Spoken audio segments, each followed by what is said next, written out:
good afternoon. And firstly, my sincere apologies for not being actually live in person to talk to you today, and as a result, missing out on the Q&A session at the end, which I find really valuable because I think you can learn an enormous amount from the questions that you get after you've spoken, not least about how you speak to people, but also I think you can get an enormous amount from the discussion that happens. And different perspectives from people. So I'm really sorry that I can't be present for the Q&A. It's entirely my bad diary management, so my apologies. But thank you very much for having me back to talk about LGBT plus allyship. I should just introduce myself very quickly. My name is Nick Pett. I am a senior civil servant in the Ministry of Defence. I've been in Defence for 22 years now. At the moment, I'm working on the Carrier Strike Group, which is currently sailing around the world. But I am also Head Office Diversity and Inclusion Champion and the Deputy LGBT plus Champion for the civilian workforce in Defence. And over the course of the last few years, and I think sort of, in a sense, sort of slightly accidentally at first, but very, very deliberately in more recent years, have been trying to become a good and better ally for LGBT plus people, both in Defence, the civil service, but also across all of life.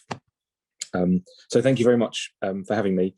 I mean, it is a slightly odd thing in a way to have somebody who's not queer talking about queer allyship, because if you want to know what allyship looks like, then ask someone who's LGBT plus, because they will be able to tell you what they want and what they need and how they want it delivered. And so there's a sense in which this is a sort of a slightly odd experience, and it's not for me, and it's not for any other cis-het white male, white man to tell people what allyship looks like in this instance, or countless others, coming as I do from certainly the majority in power, who are responsible for the discrimination, the prejudice, the hate, the abuse, the violence that goes on against queer populations in the UK and around the world. But what I can do is I can talk about what I've come to understand about allyship. And you know, I know LGBT plus people, friends, colleagues, and family, and I've asked them, because that seems to me the politest thing to do. Whilst at the same time, and this is kind of a recurring theme, it can't all be about cis-het white men asking people, what can I do to make your life better? And if you could just talk me through your trauma in order to educate me, that would be really, really helpful. Thanks.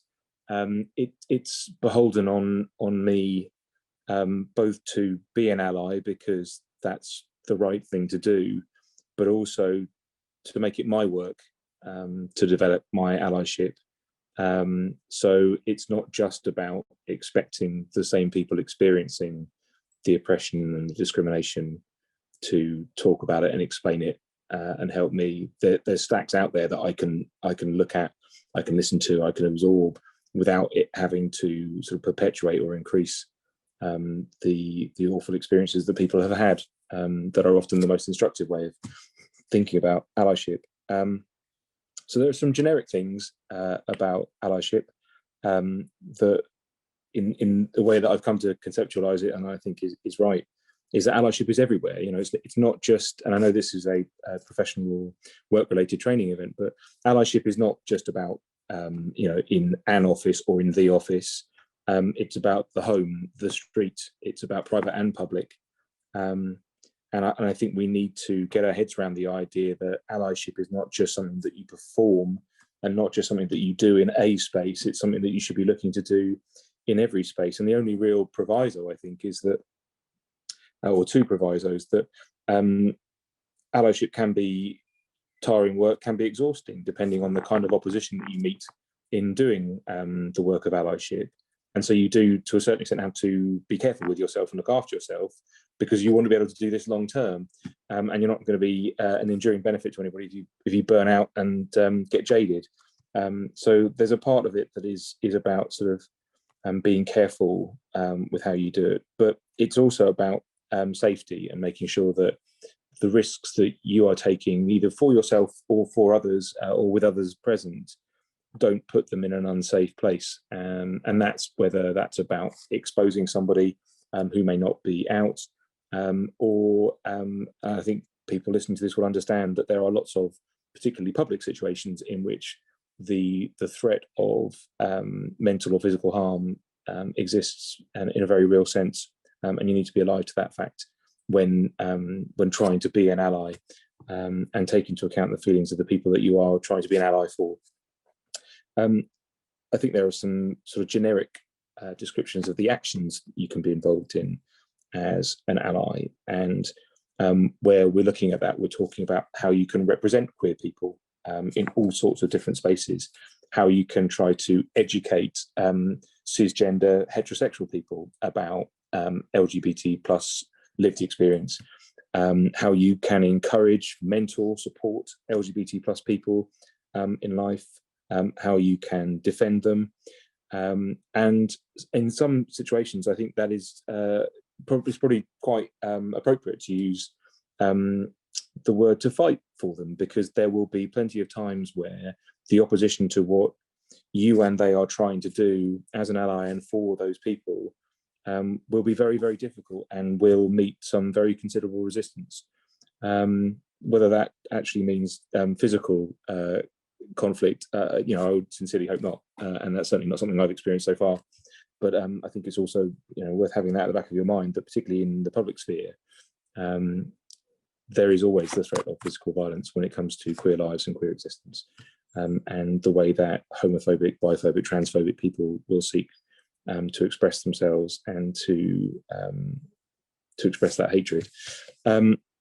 One of the other things I think is really, really important, particularly as you get to more senior levels, is that your job is to make connections, to open doors, to share things, and to be proactive. It's incumbent upon me, and that includes particularly professionally, in my terms and conditions of service. I am expected to do things to generate greater diversity and to improve the inclusive nature of the workplace. And I'm expected to be proactive in doing that. I can't just sort of sit back and wait for someone to say, "Here's this thing. Would you mind getting involved in it?"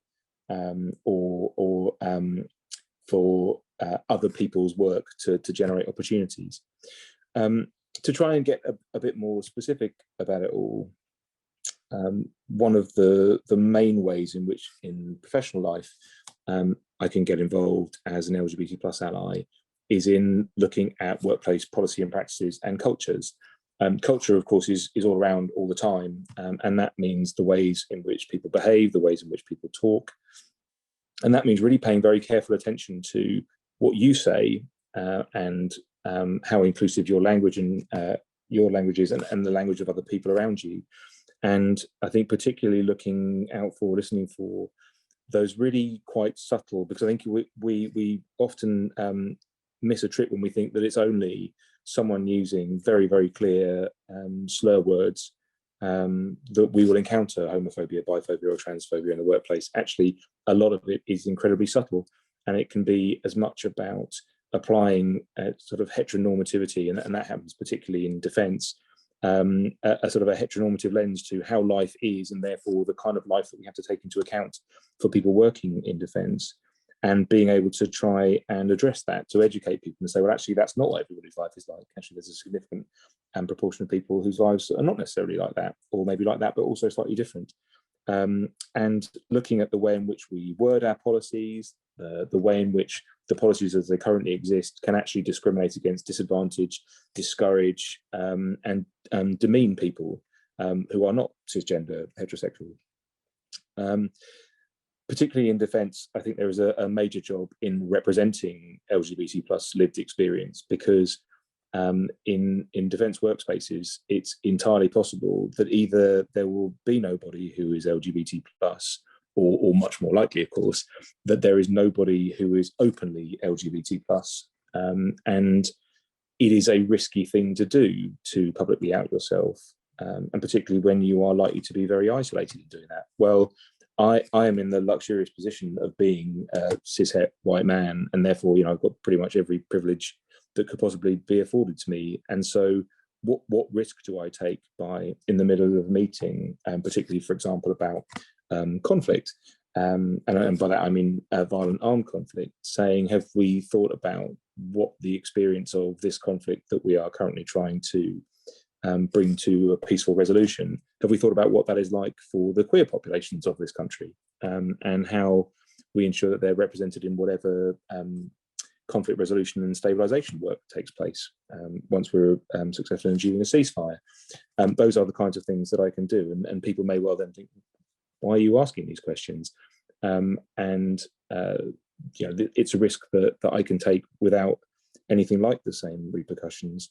Although it always begets an interesting philosophical discussion, I think, of, but surely, if you do that, if you start talking about queer lives and queer experiences, aren't people going to think that you're queer? To which the answer is surely always, what if they did? Why would it bother me if people thought that I was queer? There's nothing wrong with being queer. And in fact, if you want to think that I'm queer, then I would be proud to be assumed to be queer. I'm not, but by the same token, it's not a problem. It's not a derogatory thing. It's not a pejorative. And I'm very happy to be allied with and identified with LGBT plus people. And I think the other thing to bear in mind is that, particularly when you reach a level of seniority, is that, and particularly in a very sort of rankist, gradist organisation, hierarchical organisation like Defence, that we are quite an old organisation, average age, and if we know anything about the demographics of this country and the way in which willingness to be out or ability to be out has changed, then there is definitely a generational element to that. And what that means is that there will be quite likely a sense of fear or anxiety or concern amongst people about potentially outing themselves by expressing certain viewpoints. And that's something that I can do, is I can represent people through my allyship. And what that means is I can also take risks that perhaps for other people are difficult to grapple with, and I do think that brings you to a sort of central point of what allyship is. That allyship is about bravery and courage. You have to be willing to take risks and to do things that are uncomfortable, and quite often sit with that discomfort, because that sense of discomfort or otherness is exactly what the people you are seeking to ally with experience every day in so many different situations. So it's an instructive thing for you. The other thing I suppose I would come on to is that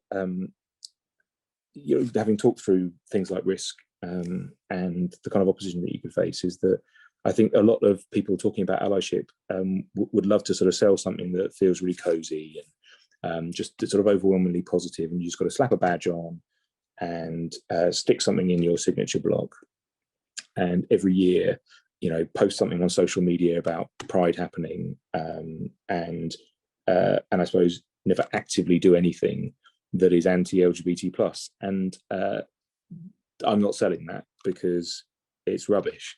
I think allyship is and should be hard work. And if you're going to try and call yourself an ally, and you need to think carefully about how much you can call yourself an ally, particularly if nobody LGBT plus would agree with you. You probably aren't one. But if you're going to call yourself an ally and claim allyship, then you need to be working at that, and you need to be working at it every day. And I suppose what I mean by that is that I didn't come out of the womb understanding what it's like to be queer. I spent a long time trying to learn, and every day I am reading books about queer history and queer presence and queer lives. And in fact, the phone that I'm speaking to you on is currently propped up by Alim Kharaj's Queer London, which is a fascinating read all about London's queer history and London's queer present, and some of the people and places that have made it what it is. And that's the kind of thing that I commit to doing, because if I'm going to try and represent people, I need to understand them and their lives, and that extends to watching and listening. But it also means things like thinking very carefully about who is it that I am listening to in my life? Who am I watching things created by and featuring? What outlets do I read? What books do I read? And who am I supporting in my day-to-day life? Do I in my social media follow any queer activists or campaigners or writers, or am I absorbing everything through a cis-het lens? And I think it behooves you, if you're talking about allyship, to be very careful and to be very deliberate in taking care of the sources that you are using for your education and the voices that you are listening to in your everyday life, because you should know and understand that the vast, vast majority of what is out there that you will come across casually without any effort at all is cis-het and is casually, if not deliberately, phobic and discriminatory in a variety of different ways. And that if you really mean what you say about being an ally, then what you should be doing is you should be deliberately supporting queer artists. You should be looking at ways of supporting queer businesses. You should not be supporting businesses whose corporate rainbow washing is transparent and apparent. And you should be thinking about how you can change your life to make it queer inclusive and queer supporting. And that means thinking about the labour practices of the businesses that you buy your things from, and the countries that they do business in, because you've only got to take a quick look around the world. And you don't have to look very far, because if you look at the ILGA's work on how laws and cultures are developing in Europe, the picture is pretty bleak. There are some pretty horrific things happening day to day everywhere, and you might like to think about where your bank puts its money, for example, in order for you to be able to save with them. And I'm not suggesting I've got all this solved, or that I'm sort of representing as a paradigm of all this, but it's something that I am trying more and more to think about, because I recognise that you can't do one thing here and something different somewhere else and claim that you're really that committed to allyship. You've got to be trying to do this across the piece. And one last thing that I just want to mention about allyship is the importance, I think, of the visibility of your allyship. And I mean that both in the sense of people being able to see you doing that work as you're doing it, but also they should be able to see it in your product, if you like. And I was at a conference called Gayson Queer Times in Brighton a couple of years ago, and there was a speaker there who talked about being, the way she termed it was being a walking lesbian flag, which I thought was a fantastic expression. It was a fantastic presentation that was all about, if you like, being a sort of living, breathing, confident and visible example of herself and who she was. And I think the same ought to be true of allyship in a way, in that I think that if you, as somebody who's LGBT plus, are to believe in my allyship, then you should be able to see it everywhere I go. You know, you should be able to see me and hear me and know my allyship wherever I am. And that's why, you know, I make, and I don't think these things are empty symbols, unless the behavior that comes behind them undermines them. But you will know my allyship because I wear it somewhere on me all the time, like the trans flag that I'm wearing on my t-shirt today. And that's very deliberate, because I want people to be able to see that queerness is something that I love and support, and want to protect and celebrate. And that means that I wear my rainbow laces when I coach mini rugby on a Sunday morning, and the kids ask me about it, and I tell them why I wear rainbow laces. And when I run Cubs on a weekday night, and I'm wearing nail varnish, when the kids ask me about, you're a man, why are you wearing nail varnish? So because I like nail varnish, and what's it got to do with being a man? Wherever I can, I talk to my children about being LGBT plus and the way that society has treated LGBT plus people, and what is important. And I try and have those same conversations everywhere I go. And I try and make sure that whenever I'm emailing or commenting, you can feel that allyship in the way that I think about things and the viewpoints that I represent. And I really ought to wrap up because otherwise I will talk forever. And what I wanted to do is and I apologise for this because it will be me reading something, so it'll be slightly less engaging perhaps than what's come before, I hope, is the statement that I wrote in 2020 for the civil service LGBT plus network, who wanted people to write about allyship. That is, if you like, my promise, my commitment as an ally.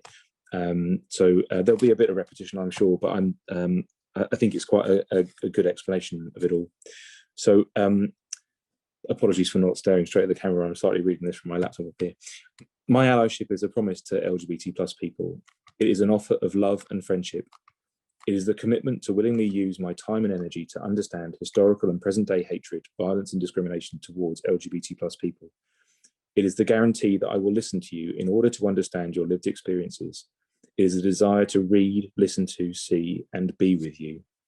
It is the promise that I will use that learning to help build a more inclusive life, workplace, and society. I will carry my allyship with me wherever I go, and you will be able to see it and hear it wherever I am. I will speak out against phobic behaviours, cultures, and people. I will critically analyse the policies, practices, and outputs of my employer, and work to understand and respond to potential and current developments in society and internationally. I will work hard to educate fellow straight people and to help others to become allies. I will celebrate you, support you, and defend you. I will do my best to never let you down. I am hugely proud to be with you. And I think it's really important to me, because it might sound odd, I suppose, particularly in a professional context, to talk about friendship and love. But I would suggest that that's what the workplace has tried to do to us over the years, is to take those things away. And I think they're hugely important.